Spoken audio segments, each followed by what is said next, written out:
Welcome to episode 116 of thenecronama.com.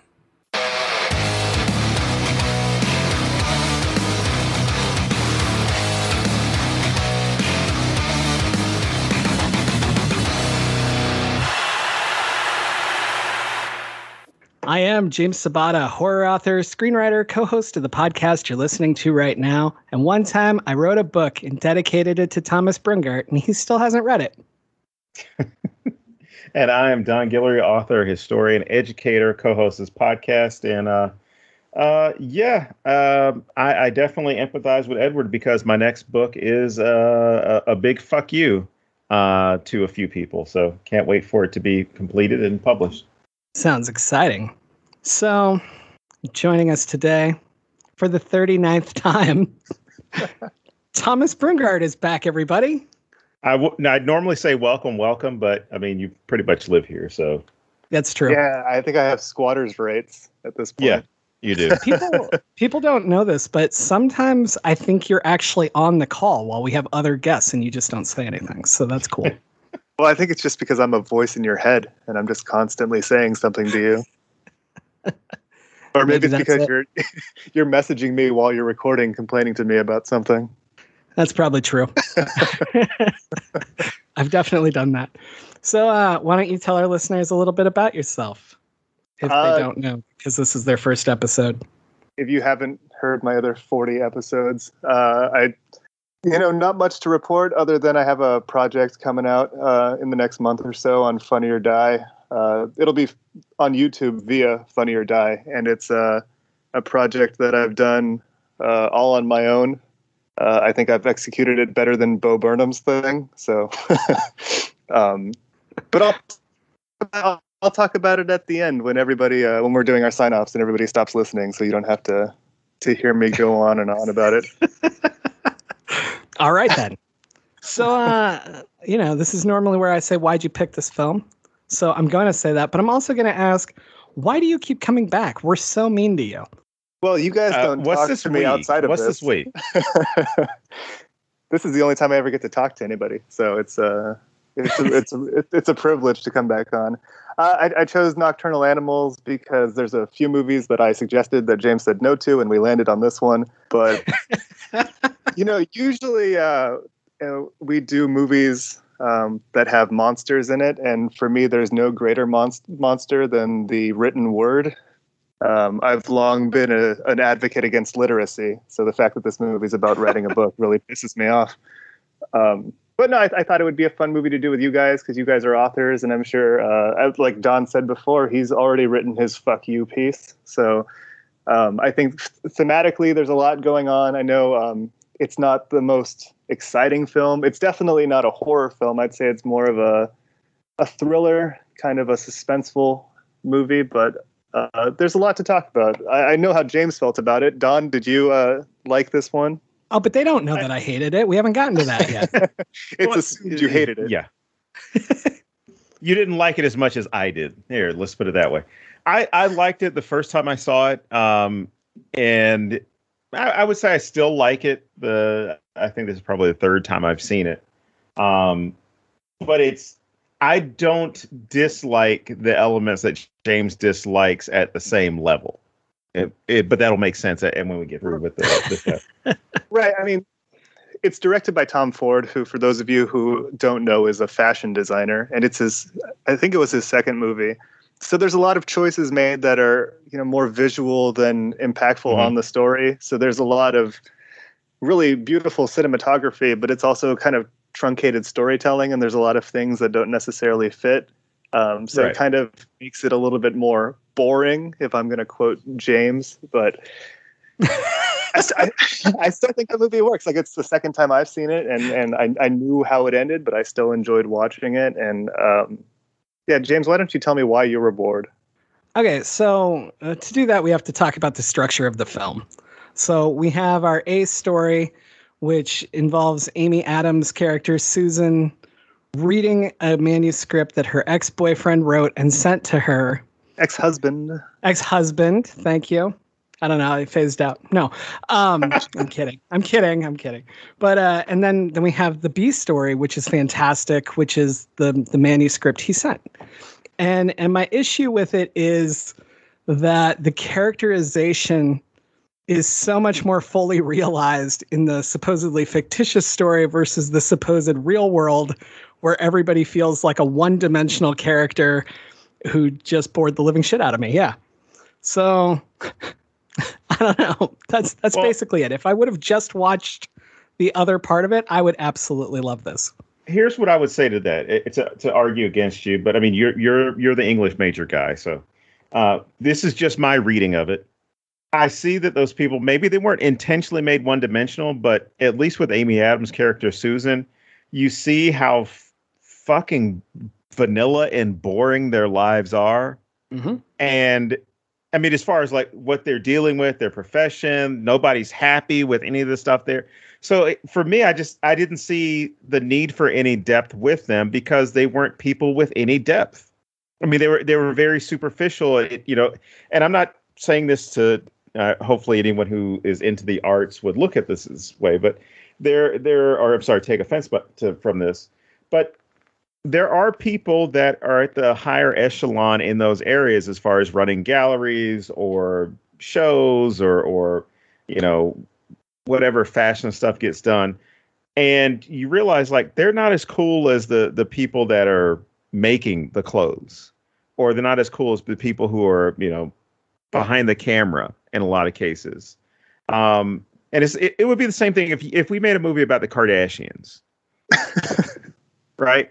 You realize there's no fucking substance there.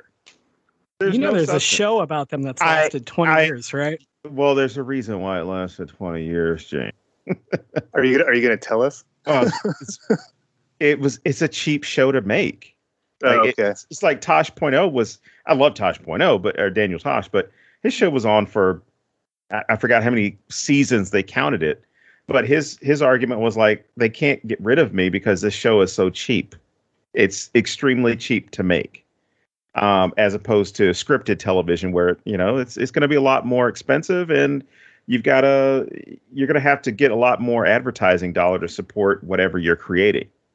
But no, I just see those characters, whether it's Armie Hammer's character, Hutton, which the fucking name Hutton is just repulsive in the first place.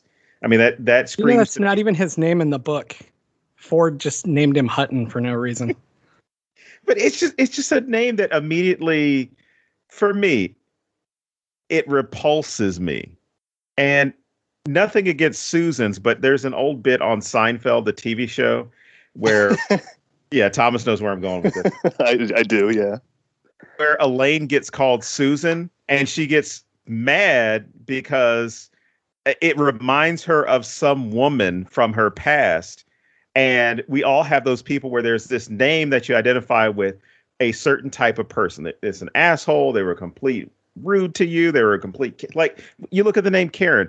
Any nice woman named Karen is, I feel so bad for you now.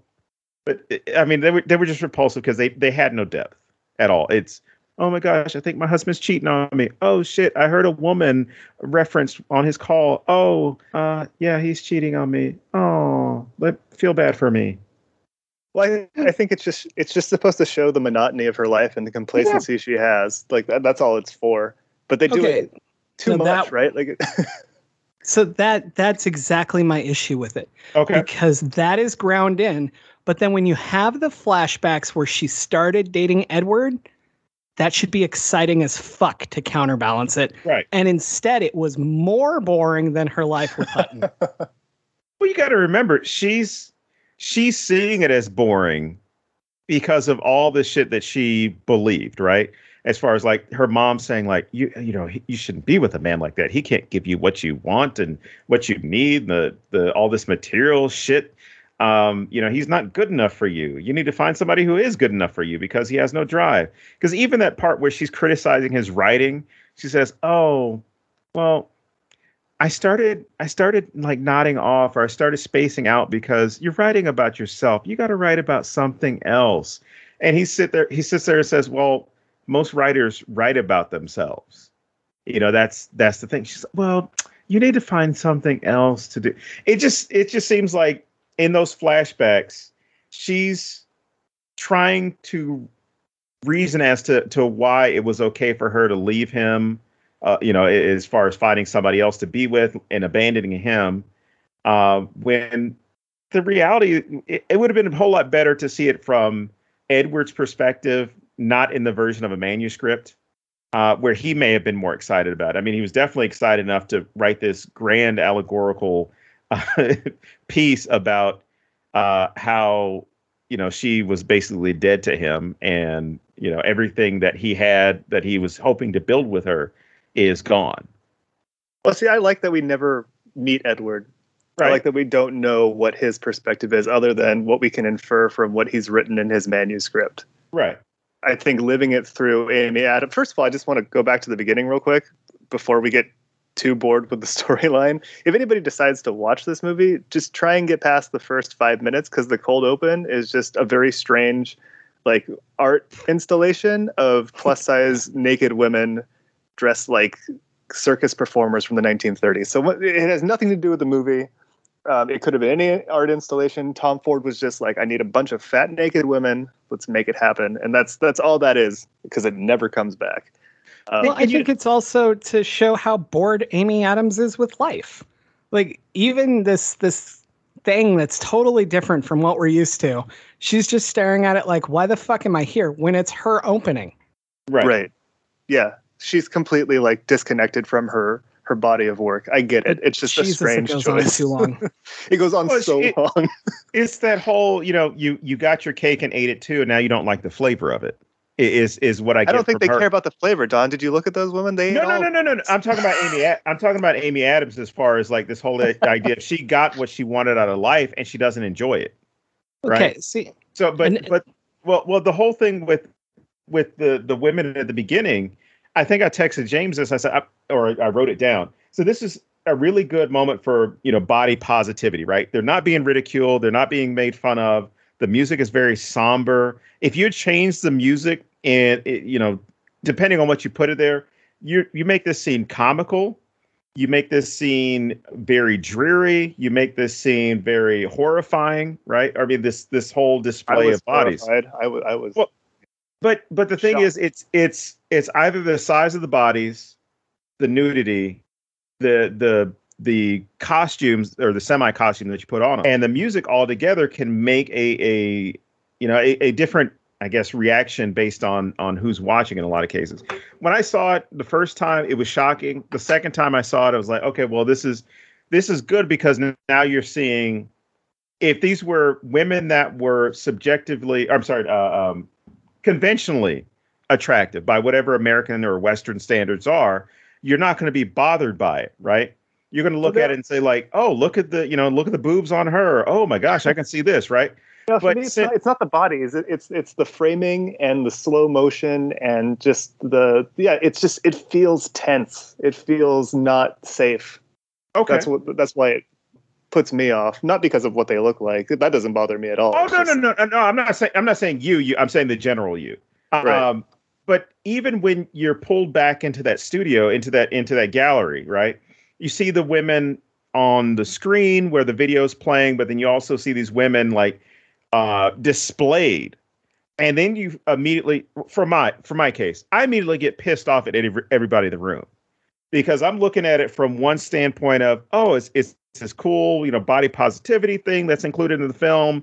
You're getting to see diversity with at least better representation of real people in films. But then you see how these LA artsy folks that happen to show up, I don't know if they look at it in the same way. It's almost like they are looking at them like circus freaks. And I'm glad you mentioned that, they had like like the majorette attire and the ringleader attire or whatever it was, but and cheerleader stuff. And so it's almost made as though these women are proud of their bodies and how they look, but then the people that are going to view them look at them as oddities. Yeah, it's an interesting way to start a movie, and it either completely puts you off, or it sucks you in, and you're like, well, what is going to happen in this movie? I know which way I went. Should I summarize? Should I summarize the movie real quick, just so we can like talk about it? Let me go back because I didn't get to finish my rant about the thing. No, so all of this actually leads in really well because she's bored at the opening because she's seen it repeatedly. It's not new to her. She's bored, right? So, like when you have an opening like this, you've sat through the routine several times, many times maybe, and she just doesn't give a shit anymore. So she doesn't even have any feeling that the audience there has, right? Right. And that plays into my entire problem with her story because when we go back and we see her meeting Edward, he should be exciting as fuck at that point. And then we should see how he got boring as their relationship went on. When she meets Hutton, he should be exciting as hell. The sex should be fucking phenomenal. And we should just have all this, oh my God, something new's happening.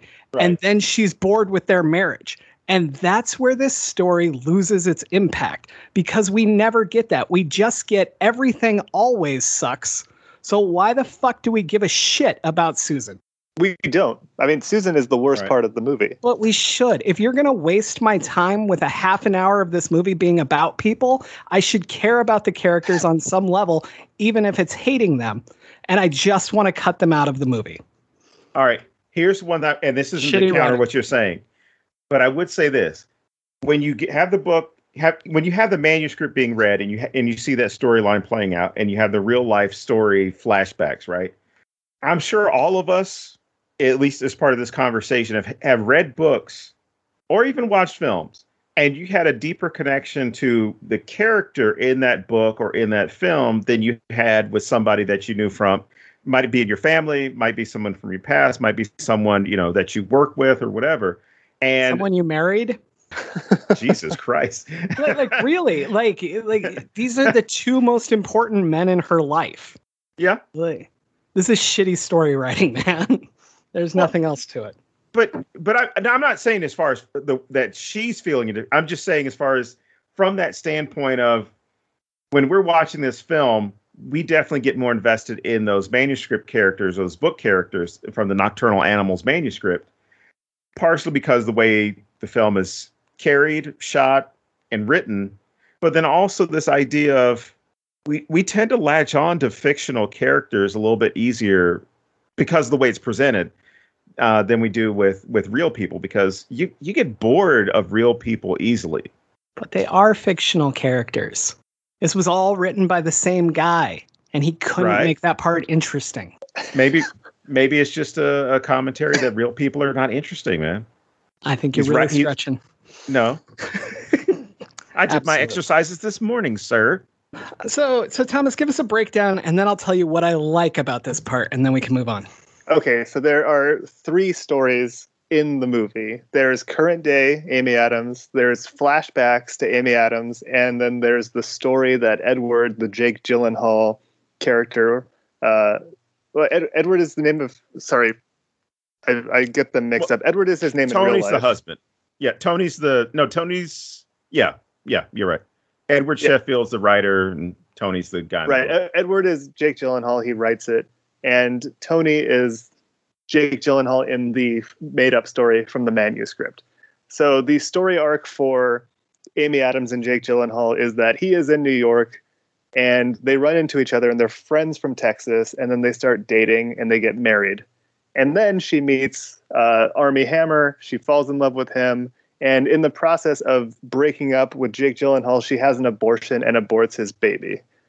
Flash forward to, modern day Amy Adams. We talked about it. She's, not happy with her job. Armie Hammer is cheating on her. And she's just received this manuscript from Edward, who she hasn't talked to in almost 20 years. So most of the film, we're watching her read this book. And then the book is called Nocturnal Animals. Hey, that's the name of the movie. And that is about a family who gets run off the road by these 3 men in West Texas. And the wife and daughter are raped and murdered. And then Jake Gyllenhaal with Detective Michael Shannon go and they, round these guys up to, bring them to justice. That's the arc of the story. Mm-hmm. What did you like about that, James? And then we come back at the end, and she writes Edward to give him her thoughts, and they're supposed to meet up, and he just stands her up at the restaurant, and he never shows, and we never meet current Edward. Right, but I want to talk about that part later. Yeah. But if we're going to do a summary, we might as well finish it. Yeah. Because it's important to what I'm going to say. Go on. Here's what I do like about it is the absolute symbolism. Mm-hmm. Like the grasp of symbolism of Edward writing a story about a man coming in out of nowhere and stealing his wife and child, killing the child and killing the wife, but in reality, killing who she was and her hopes and dreams. This commentary is spot on. This symbolism is fantastic. Mm-hmm. It's 100% the story. I would complain that somehow Edward stood in the fucking rain and heard them whispering to each other in a car, but whatever. Well, she's outside like a Planned Parenthood. Well, yeah, I was gonna say sure what's happening. I know, but it's ugh, I hate it. There's so many other ways to do it that makes sense. And that's what I like about it. I like that symbolism, and I like that deep using the thing that happened, but in a different way, because that's what writers do a lot. I also like that this really explores how writers use writing as therapy and how readers take it as a current view of what the writer feels. Okay. And I would argue, like, I wrote a book and I used a lot of stuff about my ex-girlfriend, and I didn't think she'd ever read it, so I didn't think it was an issue, but she did. And for me, it was pure and absolute therapy. Once it was out, I got over everything and I moved on and I was fine. And she was very angry and very much like, I can't believe you're still hung up on me. And I was like, I wrote that like 4 years ago, and that's what I see with Edward here. I see Edward has used this as therapy. He's gotten it out and he sent it to her to kind of be like, here, whatever. And then she reads it as now. She reads it as, right. Oh my God, somebody loves me and somebody thinks I'm important and they did this thing for me. But why else send it to her? To be a dick. Yeah, it's a fuck you. Yeah. But like, he got his closure. Yeah. And so then he, he's like, yeah, I guess we could meet up, like whatever. Like he knows it's not going to go anywhere. He doesn't give a shit. And then he just stands her up because it doesn't matter. But here's the kicker. In the book at the end, she gets her own fuck you back because she doesn't acknowledge that he stood her up and instead sends a note saying, if you'd like to know my thoughts, here's how you can reach me, basically. And I thought that was an interesting change because another problem I have with this is it took all of Amy Adams' power away from her. And I would argue her arc is supposed to be that she's looking for power. And so at least in the book, she got a little tiny bit. And in reality, just nothing changed, which makes me hate it. There you go. Yeah, so like the idea that he just stands her up to me is really just kind of lazy. I understand like that's the point. Yeah. Like, oh, he's taken the power back away from her.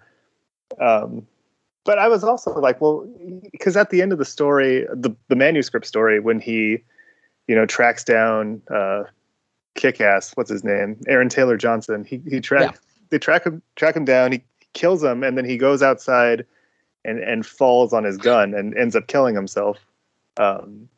Is that kind of a metaphor for him committing suicide? But if you're saying he's writing from the past as a therapeutic thing, then it's not that. But that was my only thought, was maybe he didn't stand her up. Maybe he just killed himself. And his last fuck you to her was that, like, oh, he made her care about him again. I like that way better. I wish they would have done that. It's the only time you ever get to see Edward, just him hanging from his rafters. That's terrible. But I mean, that's what I was thinking about at the end of the. I really like one more thing that I didn't realize till this second as we're talking. Her whole complaint is he only writes about himself, right? Mm-hmm. But he wrote about her, like he really wrote about himself, but she views it as he wrote about her in a way. Right. You know what I mean? And that's suddenly okay. Just kind of a bitch move. Right. Anyway. For me, it's like one of those things where if you're a musician and you write a song about an ex, it's kind of like a fuck you, but also they always have that song to hold over you. Like, you wrote this about me. I must have affected you in a certain way. And I think she feels that sense of ownership, like, oh, he still cares. Mhm. So I'm going to exploit that.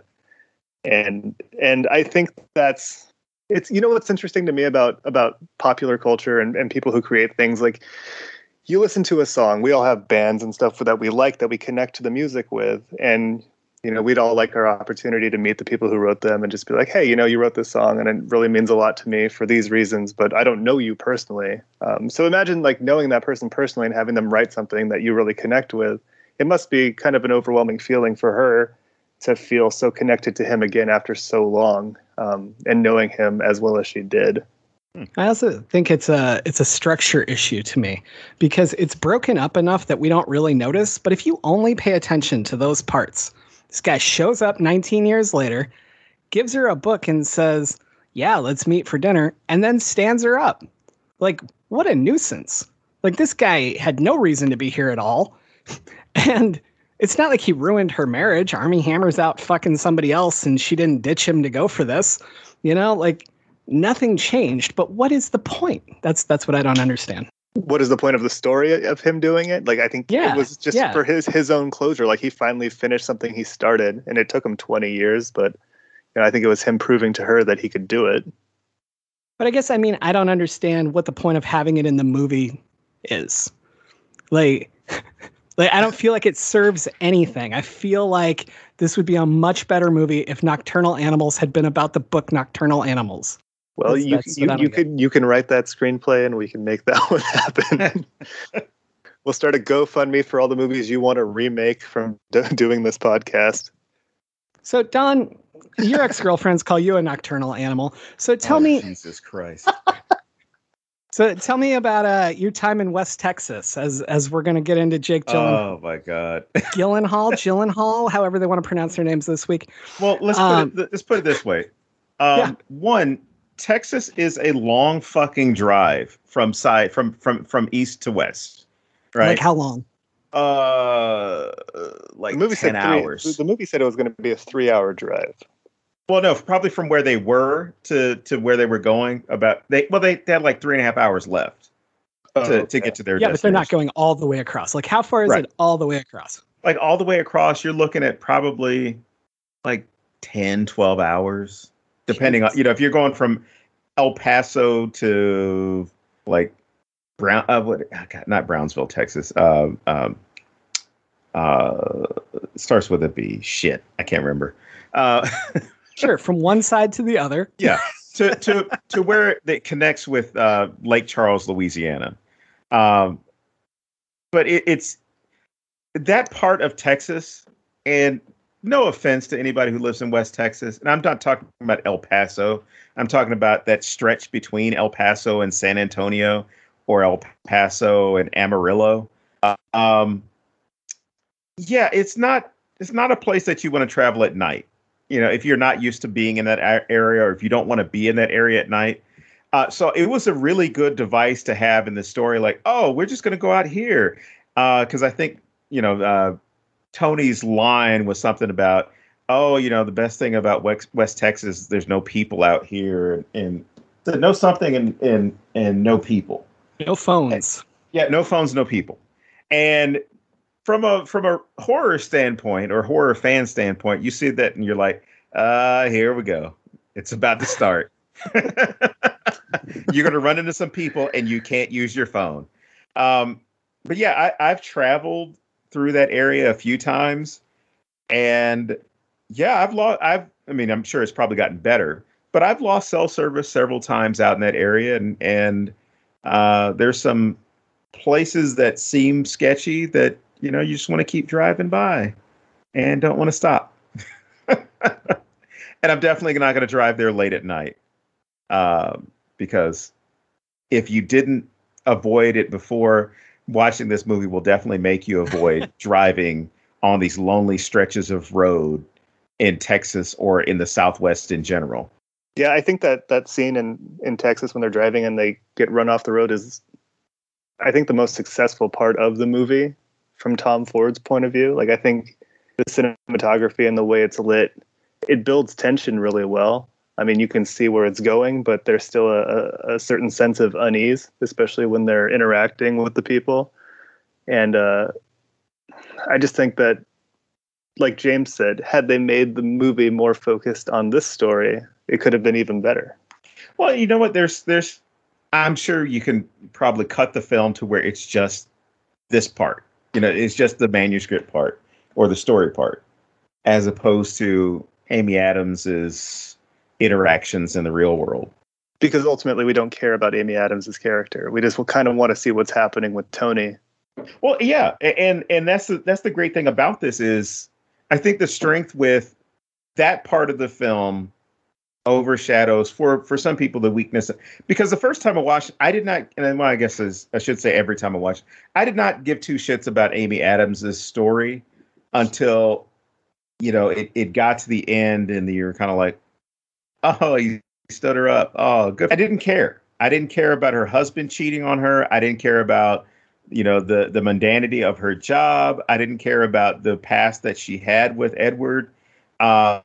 So it's one of those things that you can honestly just focus on the Nocturnal Animals storyline, and you don't even need to have it as a metaphor. You can just look at it as, holy shit, this is actually a pretty good story that's being told. Yeah, and I wanted to talk about that story, and I wanted to talk about the characters within that story, because each character kind of represents something different, like all stories do. But this one's pretty clear cut, where you have Tony, the Jake Gyllenhaal character, who's like a good guy. Like he's a family guy. He wants to, you know, do the right thing.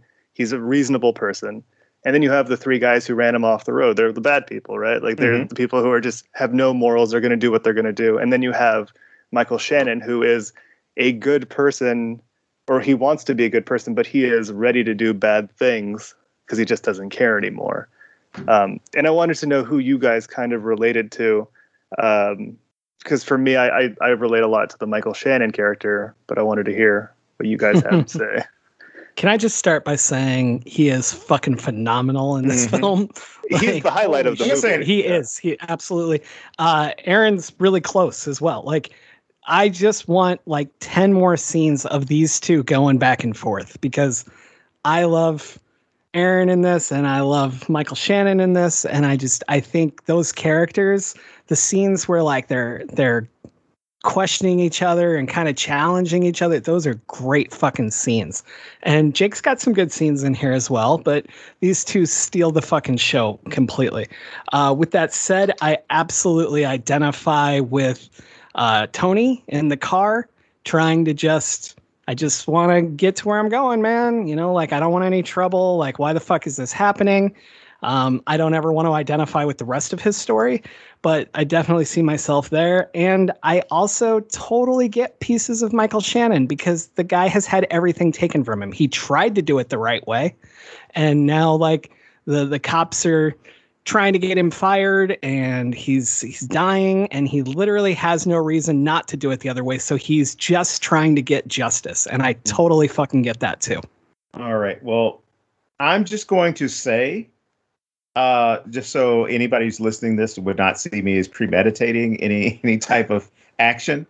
I can see myself as a mixture of Tony and Bobby Andes. Because I understand Bobby's, you know, the ends justify the means, as far as like, you know, I don't have a problem killing this guy who raped and murdered somebody. Like, I don't give a shit anymore. Especially, you know, he's dying of cancer, and he's like, I don't give a fuck. I mean, I'll be dead. I'm gonna be dead soon. So I'm gonna shoot this guy. But I definitely get, as you were saying, James, the Tony's perspective of, oh fuck, I want to get to my destination. I don't want any trouble. But I definitely don't get the whole, yeah, let's go ahead and pull over. I'm going to ride the fucking car on a rim. I don't give a shit. Like, okay, it's a nice classic Mercedes, but you know what? I've got my wife and my daughter in the car, so I will be damned if I'm going to stop on this lonely stretch of highway when there are two cars of assholes in the area. Like, I'm going to find some place that's safe for us to stop. Yeah, but I want to make sure I'm clear with this one. I could also see Ray as being a relatable person for one line that he delivers. And it's not necessarily the idea of, if you accuse me of this, if you accuse me of being a rapist, I'll be a rapist. Not that part. The whole idea of he has this sense of pride about himself to where he gets offended if you think about him in a certain way. Like, oh, well, fuck it. You think I'm going to be a thief? Well, shit, let me steal some stuff from your store. Like, you don't respect me. You don't acknowledge me enough to where, I've worked in places where somebody said, oh, you bust your ass and somebody's like, oh, you're being lazy. I'm like, oh, you think I'm lazy? Fuck this. I'll show you lazy. Or, I've been in those areas where it's just kind of like, okay, well, you're not appreciating what I'm doing. So, and you're accusing me of this. So, you know what? I'm going to go ahead and do that. Just indignance about it all. Yeah. I mean, and I got that. It just, I didn't get the whole, well, your daughter thought I was a rapist. So, I raped her. I'm like, no, that's not the same thing, dude. Like if somebody says, I don't like, I get the whole part where he says, my girlfriend accused me of cheating. So you know what I did? I went out and I went out and screwed all these women. Because I've known of people and I've run into people that were accused of things or got in trouble for something. And their immediate response was, well, fuck it. If I knew I was going to get in trouble, like I got in trouble for not doing it, I should have just fucking done it. I should have just done it. If I was going to take all the heat for, I don't know, shoplifting or showing up for work late or whatever negative thing that somebody accused them of. It's like, well, I should have just done it. I should have just, I should have just played hooky from school since you thought whatever. But then there's that other side where, somebody challenges you as far as thinking that you're not good enough for something. You want to, I don't know, be contrarian or just, needle them a little bit by doing whatever it is. Like, you can't learn thermodynamics in one night. Fuck you, I can. I think that's part of the greatness of Ray's character, though, is it's really reflective of like how I view politics, for instance. He says things you can really relate with, and then he says absolutely crazy fucking shit. But he says them the same way, and he equates them as being equal. And that's what makes him a fascinating character, because I can't tell if he believes these things or if he thinks you'll believe these things or if he's just running his mouth so that he can get a weapon and gouge your fucking eye out. I don't know. And that's why I'm fascinated by him.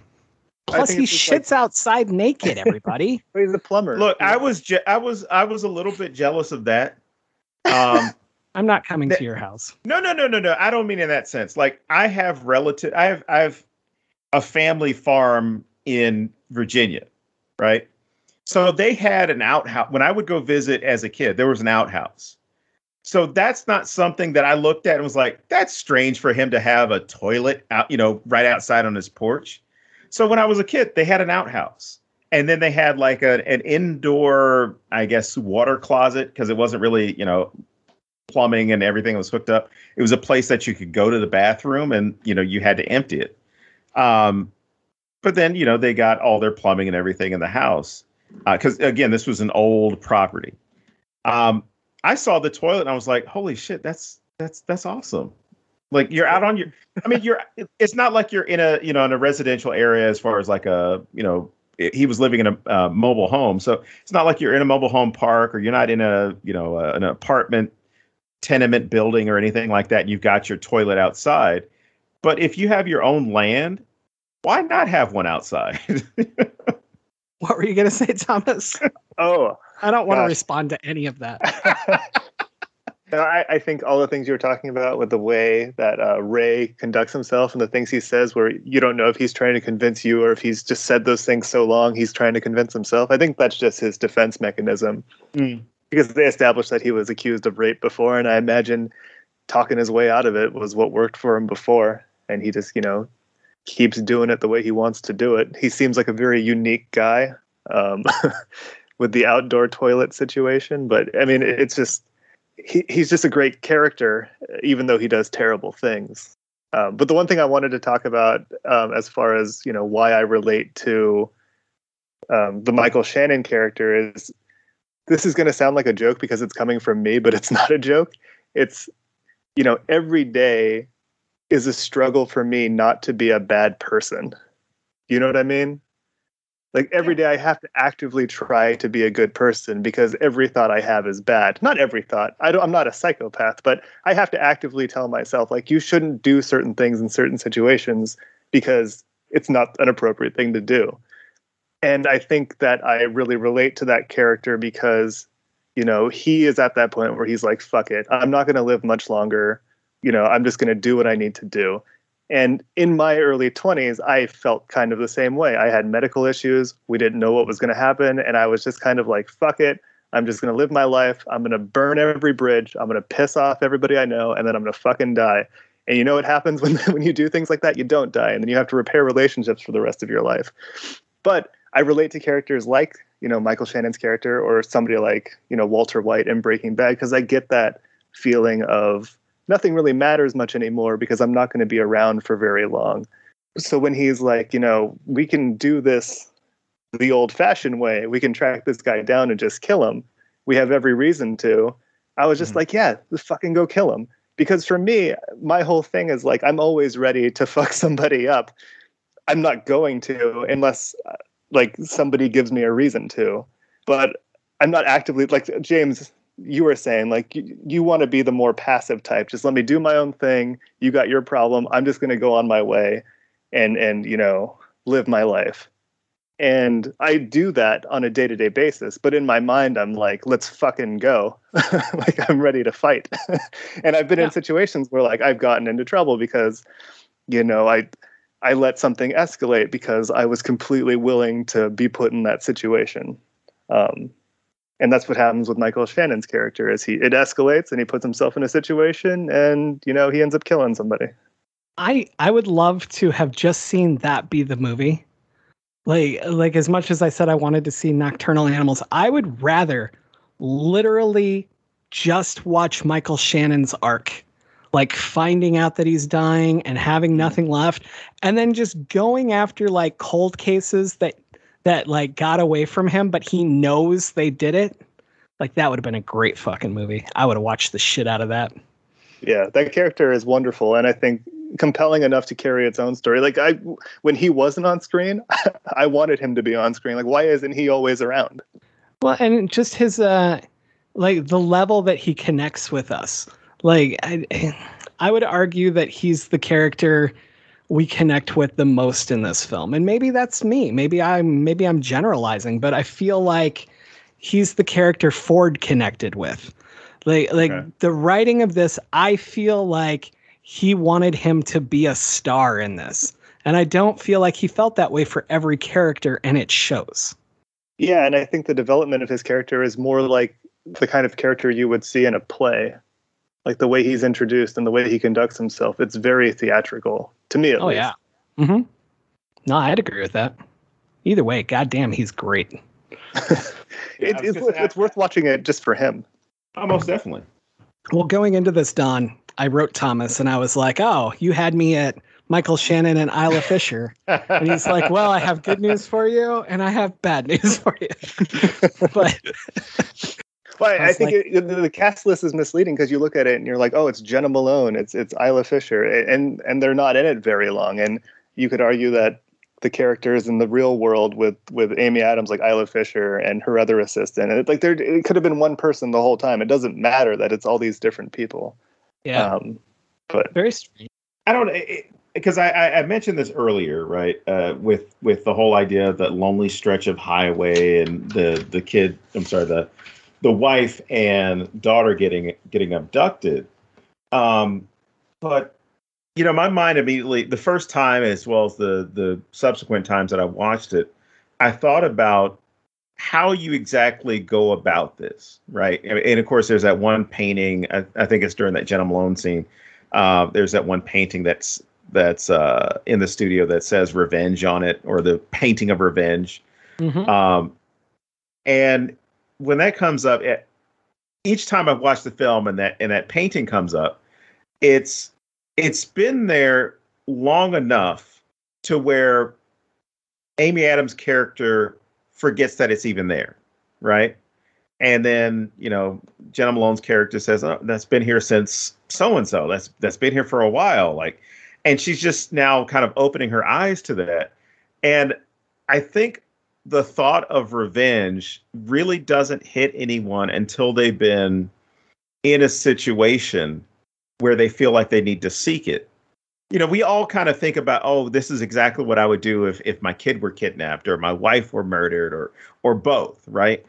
And I think that's kind of telling where the story hits, and then the not the flashback, but the current time story of Amy Adams hits, where even the character in the book isn't sure what he's supposed to do, right? Revenge is not on his mind. It's find these guys, bring them to justice.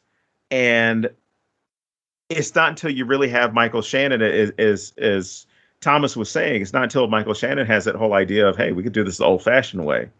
And there is that moment where he's kind of questioning, like, no, this isn't right. We shouldn't do this. Whereas in my own mind, I have ideas of what I would do in that situation, but I can't tell you if that's truly what I would do,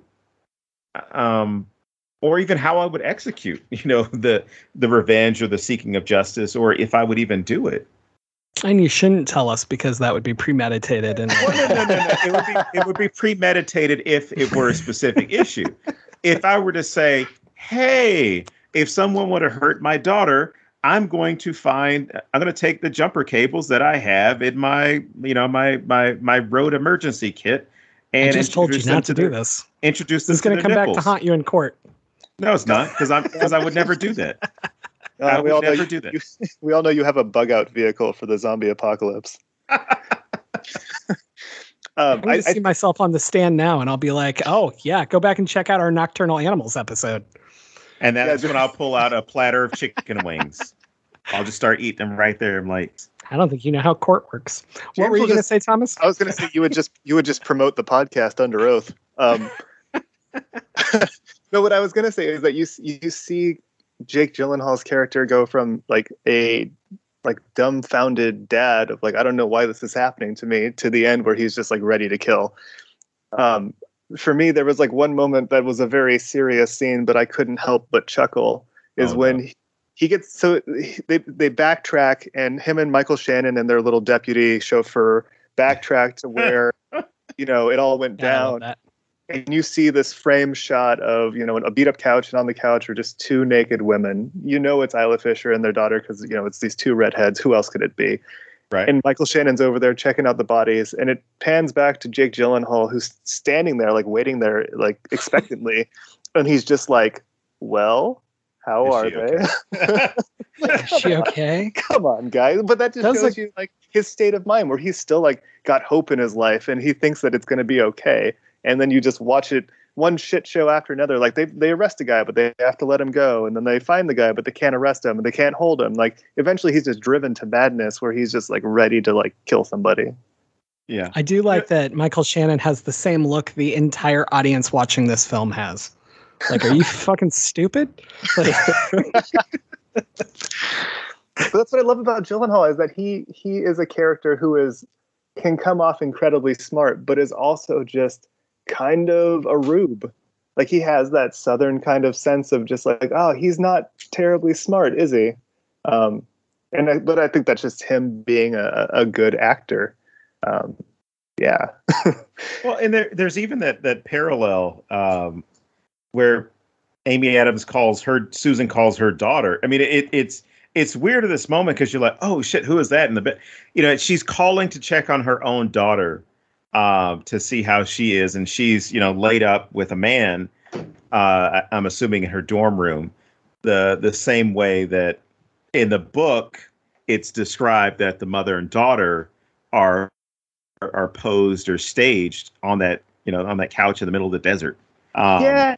Yeah, I think that shot is so kind of in your face in that sense, where it's Tom Ford not being a great filmmaker and him saying like, "Oh, you know what would be cool is if these shots mirrored each other," and it's too like close together. It's like right after, and like you look at a movie like, I don't know, like Gone Girl, where the opening shot is the same as the closing shot, and like that's effective because it's, you know, you see this change There's so over much time. distance. Right, but then to just have the same shot in a different, it's just designed to fuck with you and to make you be like, oh, I thought it was going to be something else, and I just don't think that's great. It didn't make the movie any better for me. In fact, every scene with Amy Adams kind of made it worse, because I felt like there was a lot of moments where we leave the story, we leave Nocturnal Animals to see her reaction, and her reaction is always like a Southern debutante on a hot day, like fanning herself, like, oh my word, like what a story I'm reading. And it's just so cringy. Like I just don't need that story.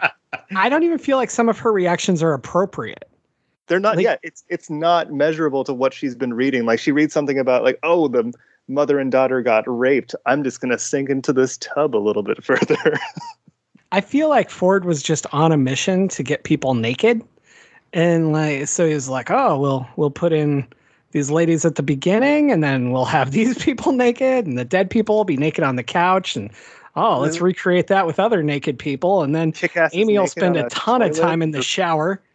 She's always washing herself. Anyway, Don, I interrupted you, Don. What were you going to say? I'm sorry. I'm sorry. Oh, no, you didn't. I'm just looking at this like, yeah. And I'm even thinking about all the naked people that were in it, because Jake Gyllenhaal took like 3 showers in this movie. What's the water budget on this? You know, they got to have a drought in West Texas. It looks awfully dry out. The same water all the time. Yeah. They even used it in Ray's toilet there. So. What was the point of Amy Adams like not being able to sleep?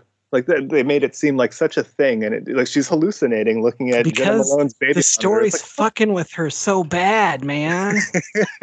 This is the shitty writing I'm talking about. If he had put the care into these people that he put into Ray and into Bobby, then this would all work really well. The idea is solid, but ugh. But she's also nocturnal, because Edward refers to her as a nocturnal animal. Go ahead. He's the one arriving at the hotel at 4 a.m. with his next hookup. Yeah, that was another. It was the middle of the night. Like in the middle of the movie, maybe it's closer towards the end. She goes on like Edward's website. She finds his email address, sends him an email, and she's like, "Edward, I am quite taken by your book." It's the dumbest fucking email I've ever seen. Like, you haven't talked to this person in 20 years. Like, add a little bit more than. But that you could tell she only cares about the content of the book and what it means. Like, she doesn't give a shit about what he's up to. She just wants to hear about why he wrote the book. She wants to hear about her. Yeah. She wants to hear about herself. She wants to be reminded of what makes her great, what makes her worthy of having a story kind of written adjacently about her. But I mean, even like look at her makeup. Okay. Like when we see her at the beginning, she has thicker makeup on. And as it goes on, like we see her without makeup when she's reading the book. And then at the end, when she's getting ready for the date, she wipes her makeup off. Like she's always herself for Edward, right? That's a great idea. And again, the execution just sucks. And I don't know, but I didn't even notice that. I was honestly distracted by her dress. But go on. Yeah, you should get that vulnerability going into it, you know, and that like she's really, she wants to be that person she was for him. And that's a cool arc. That's a great idea. And I don't know, he feels like he just like added it in the last 10 seconds and didn't spend any time making it work. But to that effect, if she's like, you know, becoming her true self and wanting to look the way that he knows her and that she feels, and she picks the place and time where they meet, why does she pick such a modern upscale restaurant? You think she'd pick something more like low key? I mean, my answer to that, I have no idea for sure, but my answer would be that this is all for show. Like she's convincing herself she's being that person, but she's still her. She's still probably going to a restaurant she goes to all the time or something she's used to. Like she doesn't know these other restaurants anymore. She can't be seen at those. You know what I mean? She's not going to the taco truck. She should. The taco trucks are great. I think it also when you think about one of the conversations that she had with her friend at the beginning, it was like the dinner party or whatever they were having. where she basically says, hey, I understand the man that I'm married to. It's like, I'm married to a gay man, he's gay, and I'm 100% sure I'm the only woman in his life. And this whole idea of appearances or putting masks on and or at least putting up a facade where at least for me, it seemed clear that Amy Adams knew that her husband was fucking around. Like he wasn't being on the up and up. She was complacent with everything in her life. And it was like, I'm not gonna undo this because of basically what my mother told me. Like, if I want to have the stuff, I have to find the right person. And when she's having this conversation about love, and she's like, oh, paraphrasing, she's basically saying like, love is bullshit. Like, love is not going to pay your bills. Love is not going to get you all the stuff that you want. So you need to find somebody at your station who's strong-willed like you, who's going to fight for that. And the thing is, I'm sure her mom probably had that same situation where, the dad was out doing the secretary or whatever he wanted to do, but she was happy as long as she got to have, a new Chanel purse or, a new car, and keep up those appearances of we've got money, we've got everything that we need. I'm taken care of. I don't have to worry about shit. Which tells you a lot about whether he meant to or not. Tells you a lot about old money in the South, where there are people that are okay with shit taking place as long as appearances are as they are. I agree with you, Don. Like it's all about appearances. Like that whole dinner party scene is just all about it's just setting up that like we need to present ourselves a certain way in order to live in this society, their social circle. Because even that actress that was there, I forgot what joke she made, but she made a joke and they were all kind of like, haha. And I kept, oh gosh, I forgot his name, but he made the comment, he's like, yeah, she's going to win the Oscar this year. Just basically this whole idea of, she's here because of the job that she does. We really don't give two shits about her. We're going to laugh at this stupid joke that she made, but she's at our dinner party. She's not really one of us, but this is still going to be good for each of us. It's going to be, mutually beneficial. Here's the problem I have with that scene, the dinner party scene, is that to me it's Tom Ford the designer making that scene, not Tom Ford the filmmaker.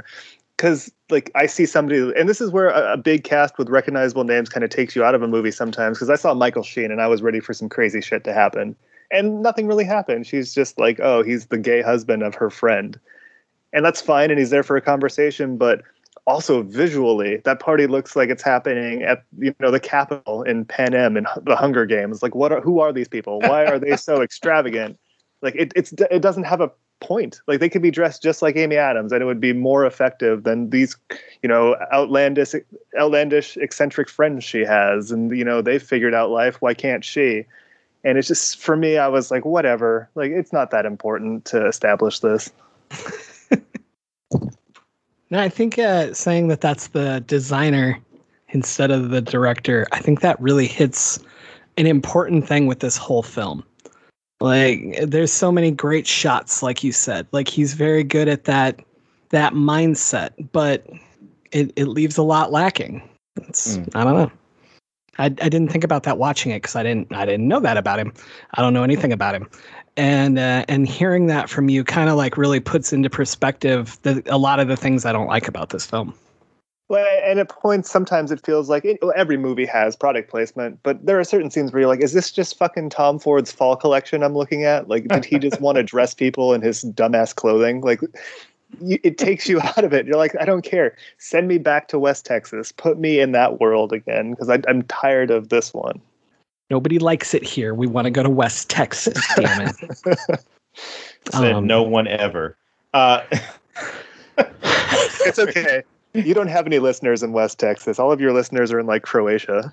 Okay, but that's not their fault. Like, apparently there's no phones and no people. So how would we have listeners? Well, for anybody who's listening from Western Texas or West Texas, I'm referring to those parts where there's nothing, like even the tumbleweeds don't go, because I have I have family primarily in East Texas, Southern Texas, and got some people in El Paso, in the El Paso area. But yeah, that one stretch where there's like nothing, I would not want to live there, and that's because I like being around stuff. Now, if you want it, now, honestly, if you want to have a place where you have a front porch shitter, that's a great place, because you know what? No one's coming to fucking bother you unless you happen to commit a crime and they come looking. But yeah, it's there's some great things, even though James hates this movie. There's some great aspects of this movie that work really well, that make you want more from the movie, or at least make you want to have more representation of certain characters in the film. I wanted more Isla Fisher. Like, I would have loved more of a backstory. Not a backstory, but I would love more of that family there, as far as on the trip, other than, hey, honey, get off your phone. Why are you texting? What are you doing? And then having to deal with the trauma of having your child and your wife abducted. Wait, so if you had written the book Nocturnal Animals, you're saying that you would have spent the first act of the book just establishing the family dynamic and learning more about those characters? Because James often has this moment where he's like, you got to make me care about these people, right? I cared about them through the eyes of Tony. I didn't care about them for any other reason other than we're just supposed to care about Tony. I think the goal is to. No, I definitely agree. But what I'm saying is, there are parts of this film where I sit there and I think, like, I wanted a little bit more of this. I wanted to see a little bit more, the connection that Tony had with that family, other than just being the dad and the husband, right? But isn't that indicative of how Edward feels about Susan, where it's just like, you were a small part of my life, now you're fucking dead, and we're not going to talk anymore about you? Yeah. I don't know. It definitely is. And of course, if you do the same thing with the abortion that she has, so she can be with Hutton, he never gets to know his daughter. I mean, that you would definitely have that connection there. How is Armie Hammer a better name than his character has? Well, I mean, Hutton sounds like mutton, and we know how much Armie Hammer likes different cuts of meat. Wow, where were you on our wounds episode? Anyway, no, I agree with Don on this. I mean, obviously I'm going to, because he invoked one of my writing rules, but I don't give a shit about them. And if we had cut out the part of the movie I hate, we could have gotten to know them. No, we don't need a full act with them. But I do want enough that, like, I might not have even known Isla Fisher was in this, because she's in it so little. Like, she's just poorly lit, so you don't even really know. Yeah, exactly. Her. Yeah, I mean, it's so fast, and it's so, like, did she film this in a half an hour? And I don't know. I feel nothing. Like, I don't care that his wife and kid are dead, and I should have that same horrific feeling that he's having. And I would get that if you made me care about them at all before this. So I think I feel the opposite, and I can explain why. Oh, we'll tell you why you're wrong. No, I'm kidding. Go ahead. It's established that my therapist says I lack empathy. So already I don't care about those characters. I don't need a connection to them to feel anything. Because I can relate to what Tony feels. I can imagine what that feels like. I don't need to know those people personally. 3, I grew up watching shows like Law and Order, and they don't really establish anything about the person. It's just all about retribution. So for me, I'm looking for that Michael Shannon character to take me to the end where we get, reparations for what has happened to Tony. That's what I care about. So to be bogged down in the exposition of, like, this is his family and this is why you should care that they're dead, I don't care. If anything, they made me care less about them because the daughter was annoying as the daughter in The Host, by the way. And, Isla Fisher wasn't doing anything to help herself in that situation. She was just not keeping calm, not playing it cool. Everything they did inhibited the situation from getting better. So I'm just like, okay, well, we know where this is going. We know what's going to happen to him. So let's just get to the point where we get these guys back. And I'm just arguing that that's bad writing. Oh, yeah, and I'm a terrible writer, and it's well established. But no, I mean, it's taking an okay story to a great story by making you care. That's the part I want. Right. And you might be okay with a good story. I thought it was boring. Right, and we're looking for different things in the story. Like we're looking for different things, and I talk about this. I know you guys, we talk about horror on this podcast, but I think it's very similar. I've always said horror is very similar to comedy, where we all look for certain things in a comedy that make us laugh, and each thing is effective and works, but we won't ever agree on why one is funny and why one isn't. Right. And then I think that's just where we're at on this storytelling in Nocturnal Animals.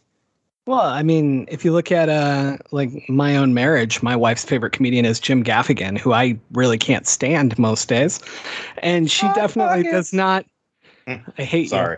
you. She explains a lot. definitely does not. Too, though. She definitely doesn't understand why I love Anthony Jeselnik. So.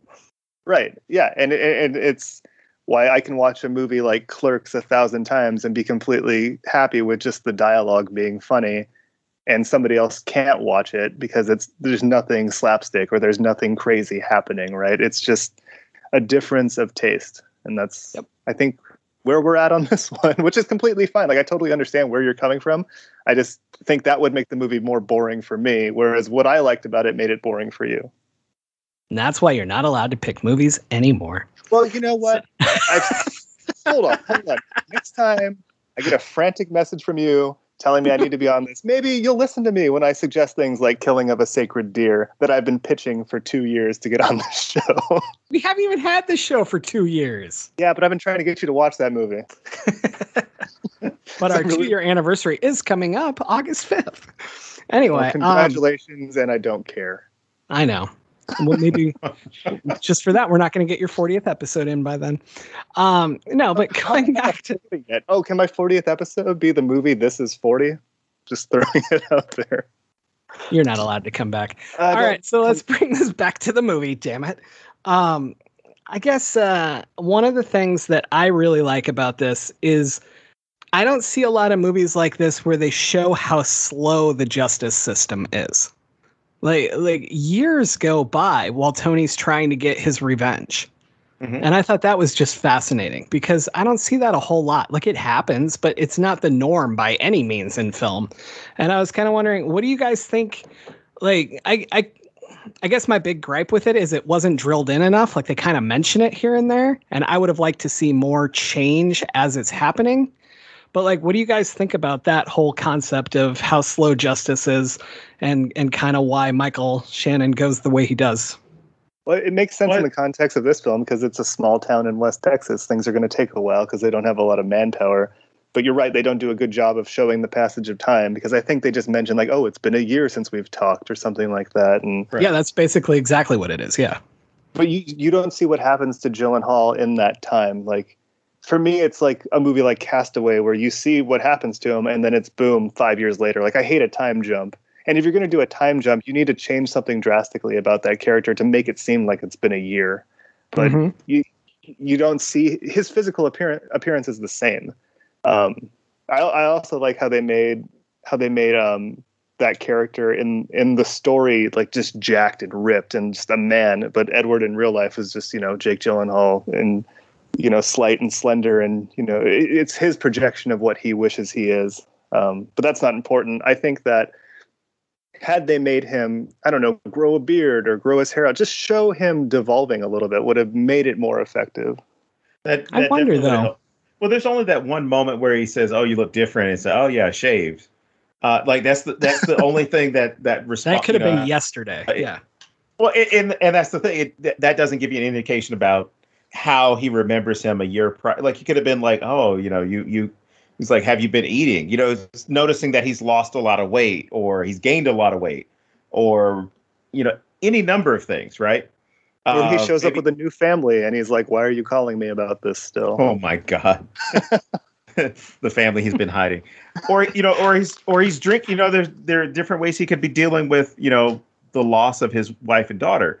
But Thomas, you mentioned Law and Order earlier. That's one of my biggest gripes with Law and Order. It seems like before the show is over, they've not only caught the person, they've arraigned them, tried them, and sentenced them in most of the shows. It's nicely rarely is there like very, a 2 or 3 parter. It's very satisfying. But they only have 42 minutes, Don. They gotta make justice happen swiftly.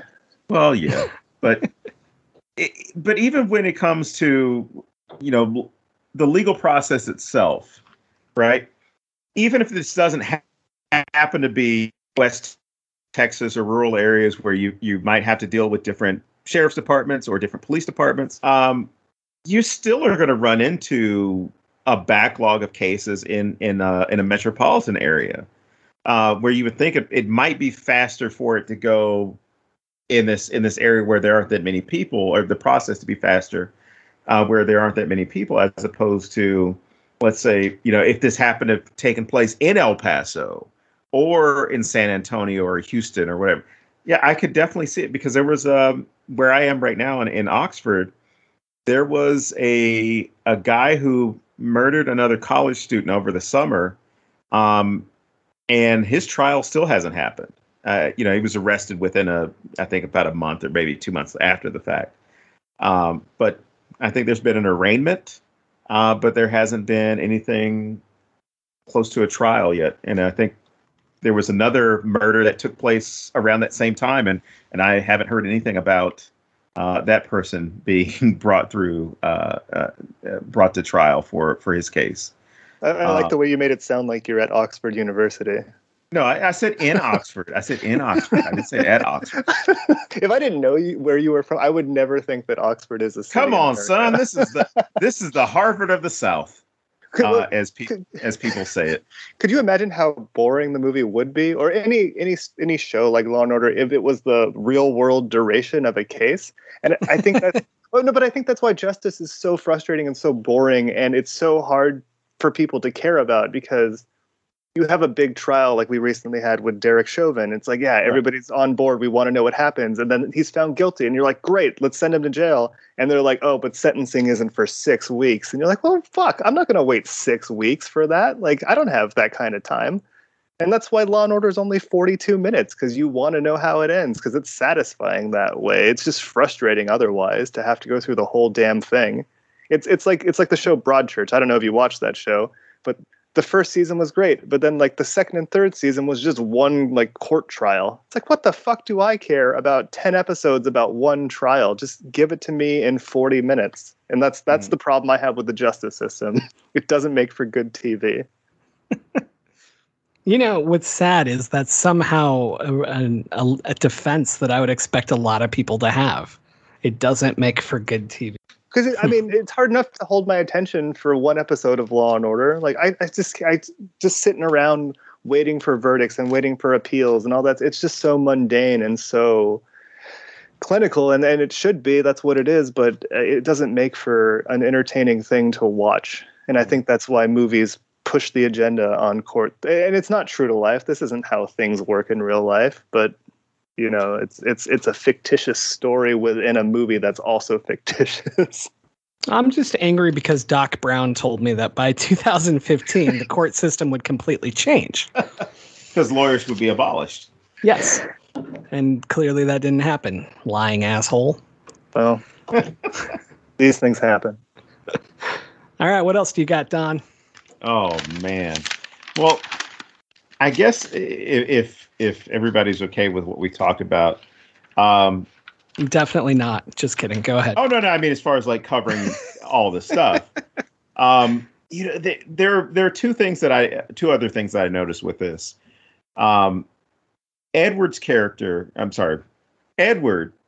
and Tony being the same person, he's writing about himself.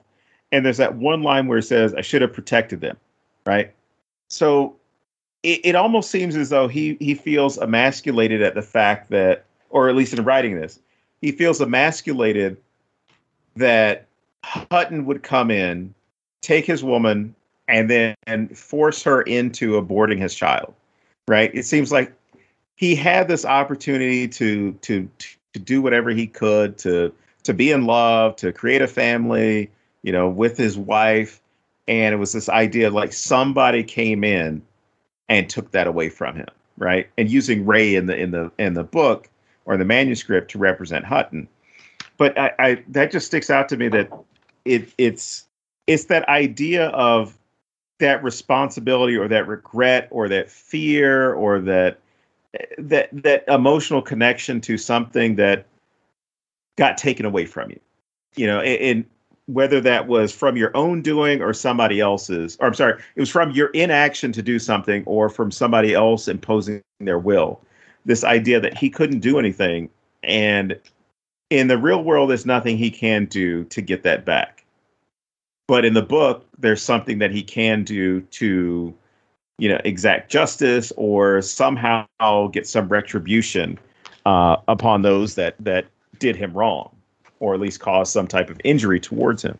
So my question to the two of you is, can revenge work? That's an awfully open-ended question. I know. I hate to give that to you. But can revenge work as far as like being able to, I guess, get closure? I don't know. I don't personally think so. Go ahead, Thomas. I think it's just like case to case, right? Like every revenge is different. Have you had a lot of experience with revenge? Well, I mean, like something small, like I don't know, somebody knocked my cake off the table, so I slapped their cake off the table. Like, fuck you, like we're in the same spot now. Like that, that kind of small thing is what gets you through the day. But Where are you with these cakes? You never cut into a Carvel ice cream cake at some kid's birthday party you don't like, and then you don't even get to eat the cake you were looking forward to? Nope. I'm not. Okay, well, I'm happy for you then that you've never known such pain. But I think I don't know what it's like to kill somebody who's killed somebody I love. I hope to never know that feeling, but I guess you really don't know what that feels like until you do it. If you do, could you report back to us? Our listeners desperately want to know. Well, I was going to say, if I've learned anything from Law and Order, it's everybody who has a revenge killing always says, you know what, I'd do it again. So I'd have to believe the writers at Law and Order know what they're talking about. What do you think, Don? Do you think that revenge can be a satisfying thing? Well, I hate to set myself up for a response from James, but I think it depends on the circumstance. Obviously, you can't legally get revenge on someone. Let's say someone killed a family member. You can't legally go out and get revenge against them for kill them or kill a family member of theirs because they killed a family member of yours, right? You legally, in this country. Yeah, you legally can't do that. Nor is it something that would really do anything, because my argument always, and I don't know why I thought about this now, but when I was a kid, I had a Siberian Husky named Star. My grandparents in Louisiana had a lot of chickens and ducks and things like that. So one of the chickens got a little too close, and the dog just tore into it. So my dad comes out and he hits my dog for doing what dogs do, right? And my grandmother comes out and she starts yelling at my father to basically let him know, or not basically let him know, she cursed him out and said, "Why are you hitting the dog first? It's not going to bring the chicken back." And that's the way I kind of look at a lot of revenge stuff. It's not going to do anything to really undo what took place.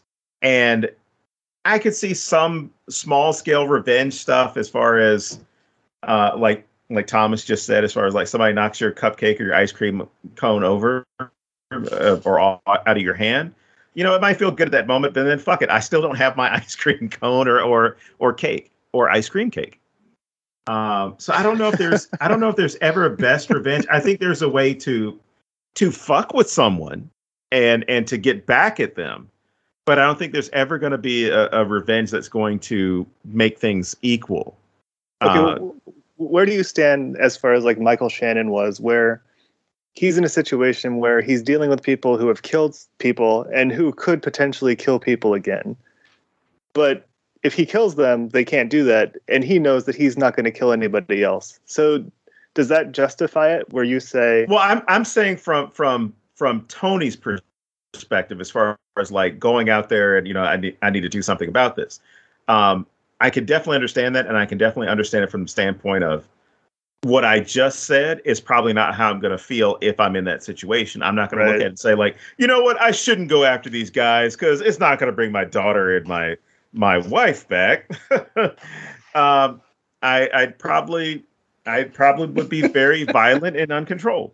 But I would, with Michael Shannon's character, Bobby Andy's,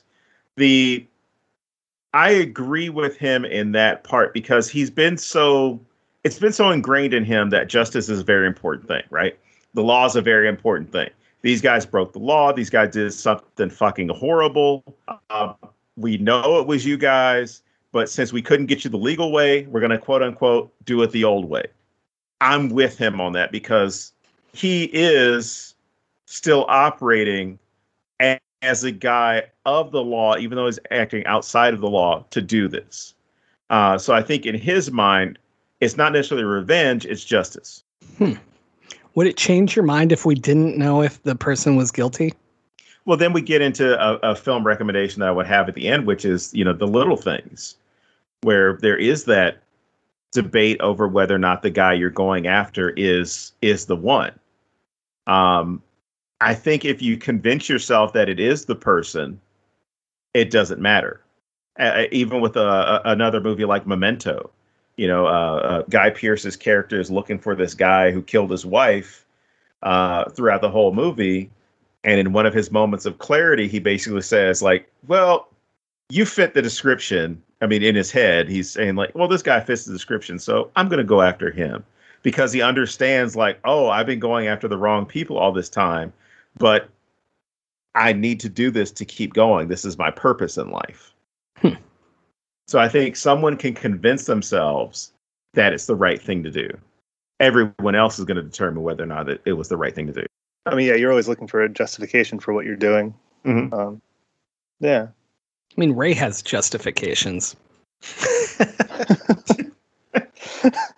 Anyway, I just want to say that I agree with Don mostly on the revenge thing. My one thing is that to me, revenge isn't revenge. It's just another act. So nothing ever balances. And the key to that is that trauma doesn't go away. Right. So it's always still going to be there. And I also don't believe that there's usually an equal revenge. People kick it up. So to me, that's also not revenge because it's not perfectly equal, which is unrealistic, but you know what I'm saying. And so I don't necessarily believe in revenge because to me, it's just the next act, if that makes sense. Mm-hmm. Would you consider like something like eye for an eye, that kind of idealism to be revenge, or is that just balance? To me, that would be revenge. I still don't believe in it. But yeah, that's more what I think revenge is supposed to be. Like, if you're trying to inflict the same pain on them that they put on you, right? So to me, that's how it would have to be. But in order to do that, they'd have to be a very similar person to you. It would have to affect them the same way.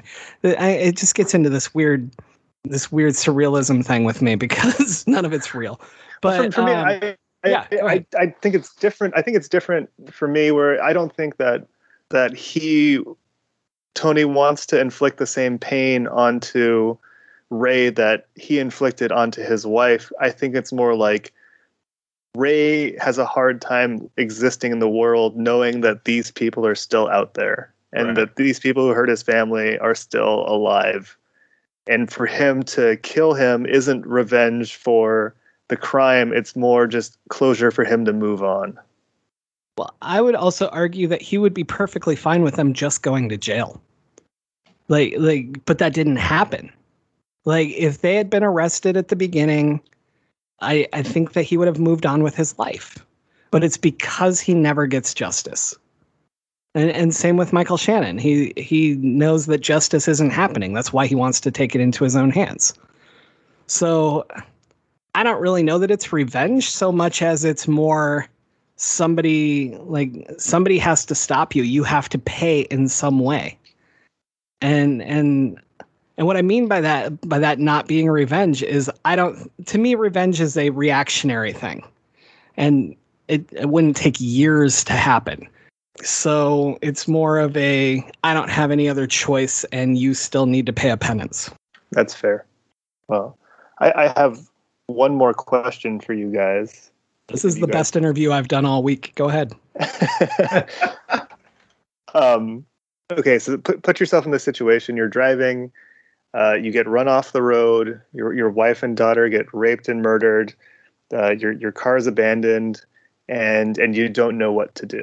Fast forward to a year later, you get a call. Hey, we got something. Come back, and you show up in the same fucking car. Wouldn't you sell that car? Are you holding on to that car that you got run off the road in and your wife and daughter got raped in? It's a little weird, yeah. It's a little weird, right? Like I remember watching it the first time, like, why does he still have this car? Why did he fix it up after getting like the shit knocked out of it? Well, it might have been a coping thing as far as maybe that was something that kept him connected to them. I mean, for however grim it may be, maybe it's something that kept him connected to them as far as this is the last time I saw them.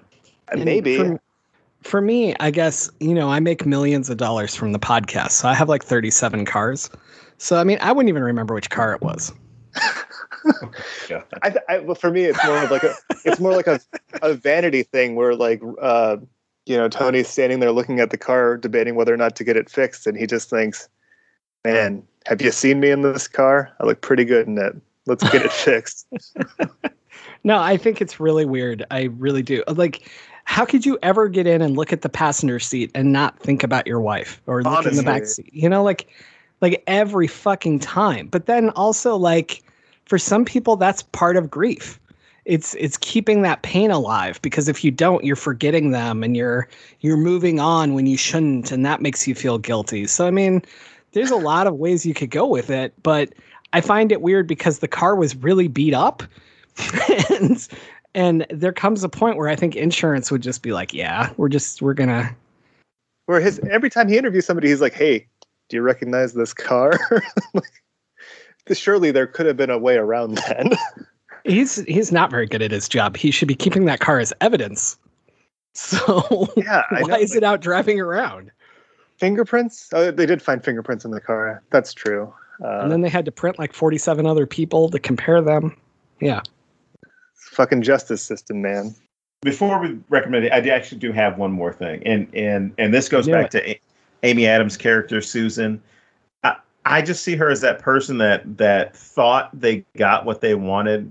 Once they got it, they realized it wasn't everything that they thought it was supposed to be. And I think I said it earlier about the having your cake and eating it too, but then you don't like the flavor of it. Not if somebody knocks it on the fucking floor. Yeah, especially then. Then you got cat hair and dirt and all types of stuff. But I see that Susan is so many people that get to a point in their life where they bought into whatever someone else was selling about a certain lifestyle or a town to live in or a type of job to have or whatever, right? And they just don't like it. And you just see how they aren't themselves anymore. They become something else. And that's all I see her as is those people who get into a situation and don't know how to get out. And then as soon as there's this moment where, an old husband, an ex-husband comes around or an old friend or whatever, and then you start to see a glimmer of who that person used to be or who they thought they used to be. And they start to realize they can't go back. Like they're just trapped. There is no way. You know what she reminds me of? When I was a kid, I was really young. I must have been like 10, and my uncle got divorced. And I remember not really understanding that. And I asked him about it. I was like, hey, are you okay? What happened? And he was like, she was just one of those grass is greener types. And he was completely at peace with it. He was like, there's always a better situation. There's always something else she could be doing. and it's not my fault. There's nothing I could have done. It was always going to be like that. And that really, like, as a kid, that resonated with me. And I've always thought about that. Like, some people are just complacent one day and then the next day they need something different or they need something better. And that's just how they are. And I think that's what Amy Adams' character is like in this. I think that's a really good summary of her character. That's fantastic. Let's end there. We finally said something good about her. Let's end there while we can. She's come a long way from selling purses in the office. Yeah, it's come a long way. I actually normally really like Amy Adams, so I think that's another reason that I was so angry with this, because I do not like her in this. Anyway. Yeah, I agree with you. I'm a big fan of Amy Adams, and she kind of is disappointing in this one. So let's go to recommendations, Don. I know you have 2,000 of them. That's why you guys are going to go first. Oh, recommendations. I recommend that you check out my miniseries coming out next month. It's called The Telescope Man. It's about a man who was born with the vision of a telescope, which sounds really cool, but you realize it isn't, because everybody could just go out and buy a telescope. It's really not that special. So. And would that be the funny part or the die part? No. The die part is how the series ends. Spoiler alert. Damn I'm kidding. I'm kidding. I see you had a nice throwback to how we do spoilers here. Yeah. So if people liked this film, Thomas, what other movies would you suggest they watch? I keep telling you, go out, watch Killing of a Sacred Deer. It's on Netflix. Wonderful cast. Colin Farrell, Nicole Kidman. It is a very strange movie made by the guy who made The Lobster. And it is more effective storytelling, and it's more creepy than this movie was. And someday maybe James will let us talk about it on the podcast. We'll see. We'll see. And I did want to mention that we were talking about crime shows a lot. And if you want to see a crime show that I thought was very good, and it took it through the whole kind of, it wasn't just a one-off episode like Law and Order, was Mayor of Easttown on HBO. It's only 7 episodes, and it's got a really great cast, and it's a good story, and it's a quick watch. So if you want a crime drama, check that one out. Cool. All right, Don, hit us with all of them. All right. Let's see. Girl on the Train, Prisoners, Gone Girl, which I can never get tired of. Of course, I definitely looked at my wife differently after we watched that movie together. The Little Things I referenced earlier with Denzel Washington, Rami Malek, and the worst Joker ever.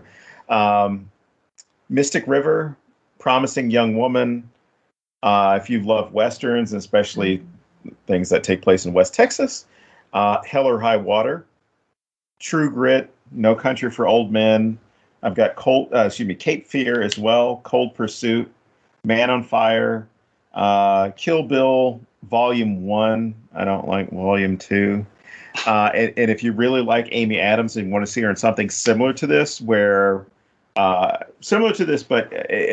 different character that she plays. Sharp Objects is probably on HBO Max now, since it was a HBO TV show, whatever. And if you really want to see even more Amy Adams, I would say check out the episodes from The Office, Hot Girl, The Fire, and Booze Cruise. Cool. And while you're on my IMDb page, if you find yourself there, I had an old Funny or Die show where we reviewed movies, and we reviewed Gone Girl, and that video is actually on IMDb. It's a great movie, like Don said. I could watch that movie all the time. All right, Thomas. Well, I suppose it was nice having you here again. Always nice to hear both of your angelic voices as we talk about rape and murder. Right. Thank you for having me. So yeah, if you want to hear more about Thomas, just check out any of his many, many episodes. And the time we did all the Treehouse of Horror episodes. And I'm sure he'll be back in a couple weeks, because every time that we tell him he can't come back for a while, something goes wrong, and here he is again. I'm like a cold sore. You thought I was taken care of, and then what? I'm here again. So, dear God. All right. So until next week, I am, as always, James Sabata. And I'm still Don Guillory. And we will see you next time here at the Necronama.com.